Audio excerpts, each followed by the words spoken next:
On laisse encore une fois l'imaginaire des enfants faire ce qu'ils veulent avec. Donc chez nous, ça se passerait comme ça, à peu près 1 mètre de distance. On lance une petite pièce. Comme tous les mercredis et samedis, c'est l'heure de tester les jeux à l'association et pourquoi pas. Ils sont simples et laissent place à la créativité de ces joueurs en herbe. Ici, c'est à celui qui tirera le plus loin. La sobriété des jeux en bois revient à la mode et reste une valeur sûre face à des jouets de plus en plus technologiques. Pierre est venu avec une de ses filles. Il a 4 enfants et cherche des solutions pour les occuper. C'est vraiment les jeux en bois, c'est vraiment la découverte autrement que par la télé et les jeux vidéo. C'est avec 4 enfants, c'est aussi pouvoir trouver des jeux où tout le monde peut jouer de n'importe quel âge, parce que moi ils vont de 4 à 10 ans, donc c'est vraiment un jeu pour toute la famille, quoi. Ils sont ici symbolisés par des élastiques.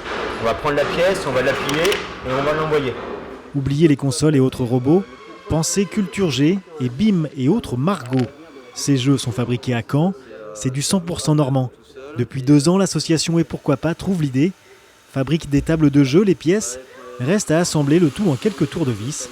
Rien de bien compliqué pour des heures de jeu assurées. Nous, on a l'idée, on dépose le brevet, tout ça, machin. Une fois que c'est fait, je fais appel à mon menuisier qui prend les cotes, qui me livre tout le jeu vraiment en kit, en mode Lego.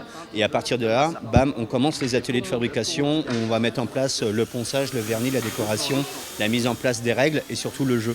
Parce qu'on laisse une part de, on va dire, 35% de création sur l'enfant. Parce que c'est quand même lui notre moteur, quoi. Voilà, on fait attention à ça.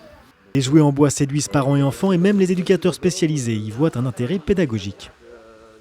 Moi je travaille en IME avec des jeunes handicapés mentaux, donc c'est de venir avec des jeunes et qu'ils puissent s'approprier un jeu et le faire, que ça leur parle.